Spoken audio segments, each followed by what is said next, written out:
Magandang gabi, Philippine Air Force, para sa ulat ng panahon ngayong araw ng Martes, 28 April 2026 at sa mga susunod na araw.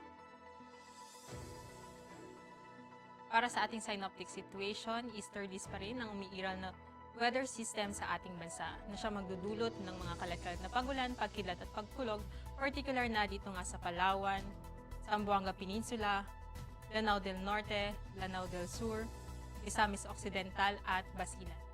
Samantalang ang Metro Manila at ang nalalabing bahagi ng ating bansa ay makakaranas ng bagyang maulap hanggang sa maulap na kalangitan na may mga pulupulong pag-ulan, pagkidlat o pagkulog. Para sa magiging lagay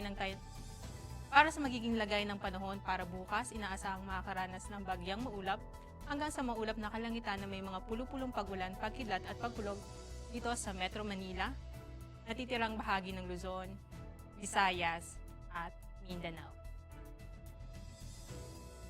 Para sa pagtataya ng panahon sa mga susunod na araw, simula Huwebes hanggang Sabado, inaasahang makakaranas ng bagyang maulap hanggang sa maulap na kalangitan na may mga pulupulong pag-ulan, pagkidlat at pagkulog ang Metro Manila, Cavite, Lipa,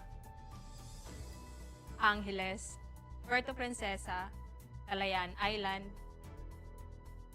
at Mactan. Samantalang ang Zamboanga at Davao, sa araw ng Huwebes ay makakaranas ito ng bagyang maulap hanggang sa maulap na kalangitan na may mga pulupulong pag-ulan, pagkidlat o pagkulog. At sa darating na Biyernes hanggang Sabado, ito ay makakaranas ng maulap na kalangitan na may mga kalat-kalat na pag-ulan, pagkidlat at pagkulog. Ang haring araw ay lulubog mamayang 18:12 at inaasahang sisikat bukas sa ganap na 05:35 ng umaga. Para sa ating moon illumination, meron tayong 90% increase.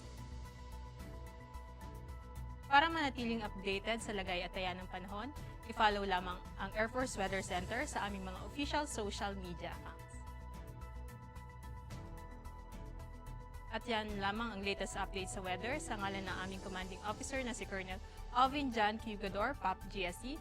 Ako si Sergeant Rosemary de los Reyes, Philippine Air Force, weather broadcaster ng Air Force Weather Center. Muli, magandang gabi, Philippine Air Force.